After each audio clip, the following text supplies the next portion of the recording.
Aduh.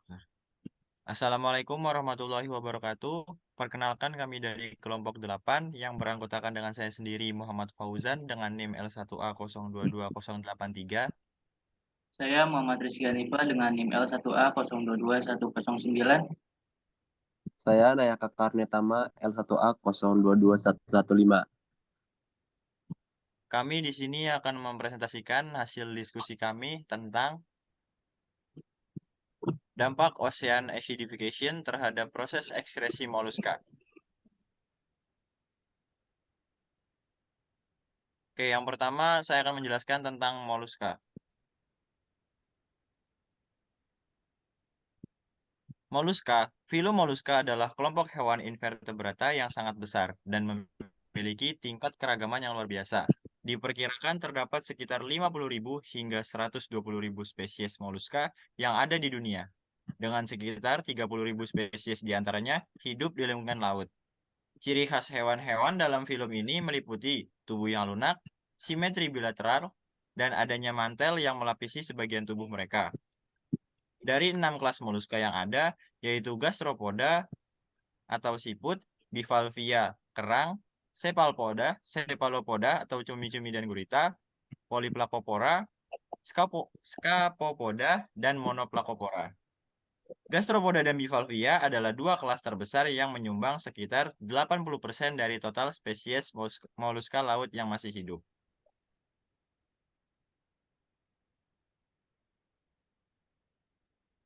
Nah, kali ini saya akan membahas mengenai ocean acidification.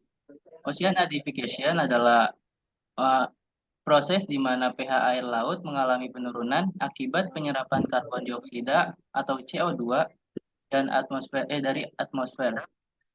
CO2 yang terlalu dalam air laut akan bereaksi dengan air dan membentuk asam karbonat atau H2CO3. Yang kemudian melepaskan ion hidrogen atau H+ ke dalam air laut, mengakibatkan penurunan pH dan membuat air laut menjadi lebih asam.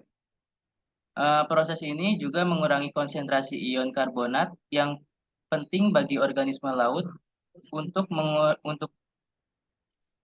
membangun cangkang dan kerangka mereka. Pengasaman laut memiliki dampak serius pada ekosistem laut. Ini dapat menyebabkan kerusakan terumbu karang,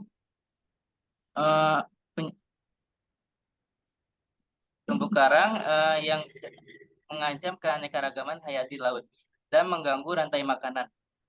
Penyebab utama pengasaman laut adalah peningkatan konsentrasi CO2 di atmosfer yang disebabkan oleh aktivitas manusia seperti pembakaran bahan bakar fosil dan perubahan penggunaan lahan. Akibatnya pengasaman laut menjadi salah satu tantangan lingkungan global yang perlu segera diatasi untuk melindungi ekosistem laut dan kehidupan laut secara keseluruhan. Peningkatan suhu juga berkontribusi pada kenaikan permukaan laut, yang pada gilirannya dapat mengakibatkan air asin yang mengalir ke muara dan hutan bakau. Meningkatnya risiko bagi spesies yang rentan terhadap peningkatan kadar garam. Selain itu, peningkatan konsentrasi CO2 di atmosfer mengakibatkan penurunan pH permukaan laut yang dikenal sebagai pengasaman laut. Nah, proses ini menghasilkan proton atau H+ yang menyebabkan penurunan pH air laut.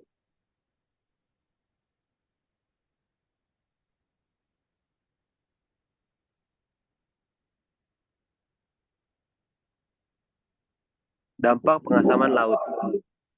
Penurunan kemampuan ekskresi kalsium karbonat pada moluska seperti karang adalah dampak yang signifikan dari ocean acidification.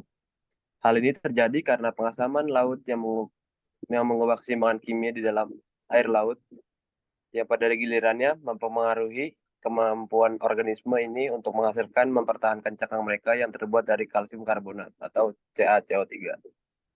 Pembentukan cangkang moluska seperti kerang membutuhkan kalsium karbonat untuk membentuk cangkang mereka. Proses ini melibatkan ion-ion kalsium dan ion karbonat yang ada di dalam air laut. Kedua ion ini bereaksi bersama-sama dalam tubuh moluska untuk membentuk kristal kalsium karbonat yang kemudian mengendap dan membentuk cangkang. Pengaruh ocean acidification dengan meningkatnya konsentrasi karbon dioksida di atmosfer sebagian besar CO2 akan larut dalam air laut. Ini mengakibatkan meningkatkan kadar ion dalam air laut.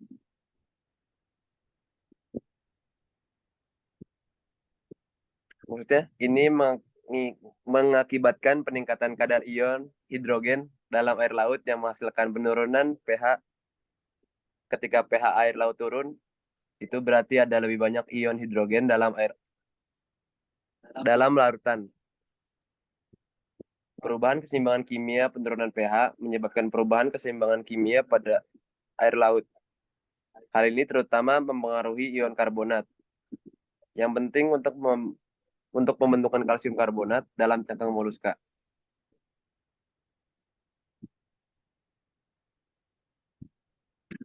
Kesimpulannya, pengasaman laut memiliki efek negatif yang signifikan pada kelangsungan hidup, perkembangan, dan kelimpahan organisme laut ini. Dampak tersebut mencakup gangguan proses biologi seperti metabolisme, osmoregulasi, sintesis protein, ekskresi, regulasi volume sel, perubahan lingkungan seperti fluktuasi suhu dan salintas juga dapat memperparah dampak pengasaman laut. Salah satu dampak paling mencolok adalah penurunan kemampuan moluska, seperti kerang, untuk melakukan ekskresi dan pembentukan cangkang yang stabil. Oke, mungkin cukup sekian presentasi dari kita. Kurang lebihnya mohon maaf. Wassalamualaikum warahmatullahi wabarakatuh.